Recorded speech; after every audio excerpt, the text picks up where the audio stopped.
বছরে তো 12 মাস আছে, রমজান ছাড়া বাকি 11 মাস আল্লাহর কাছে এত সম্মানিত নয়।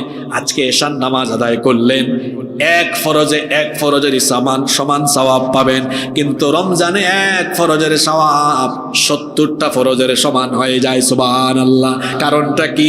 একটাই কারণ রমজানের সাথে কোরআনের সম্পর্ক আছে না নাই?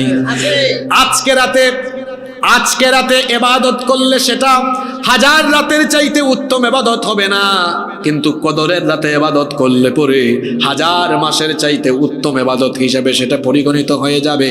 আজকে করলে হয় না, আজ রাতে করলে হয় না, কদরের রাতে করলে কেন হয়? কারণ আজকের রাতের সাথে কোরআন নাজিলের সম্পর্ক নাই, বরং কদরের রাতের সাথে কোরআন নাজিলের সম্পর্ক আছে না নাই?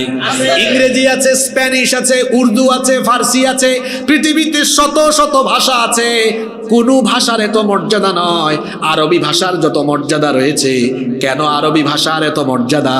কারণ আরবি ভাষার সাথে কোরআনের একটা রিলেশন আছে না নাই? ইন্না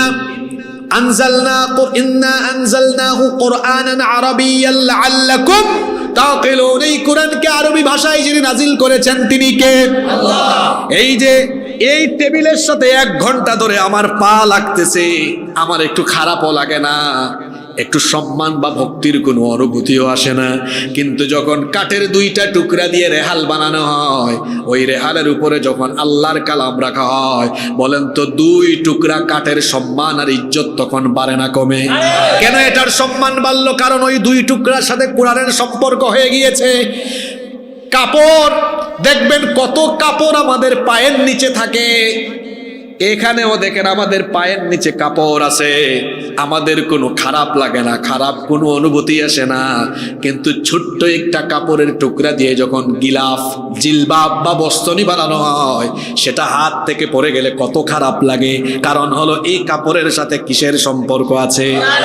আল্লাহর কোরআনের সাথে সম্পর্কিত হওয়ায় যদি কাপড়ের, কাঠের, মাসের, দিনের, রাতের সম্মান বাড়ে, তো আপনার মতো 3.5 হাত মানুষ যদি মানুষের তৈরি করা পথ মত দুনিয়ার সমস্ত জাহেলিয়াতকে পায়ের তলায় বিসর্জন দিয়ে যদি আপনি আল্লাহর কোরআনকে বুকে ধারণ করে, লালন করে, কোরআন পড়ে, কোরআন বুঝে, কোরআনের রঙে রঙিন হয়ে জীবনটাকে যদি গঠন করতে পারেন, আপনার মর্যাদা এত বেশি বেড়ে যাবে।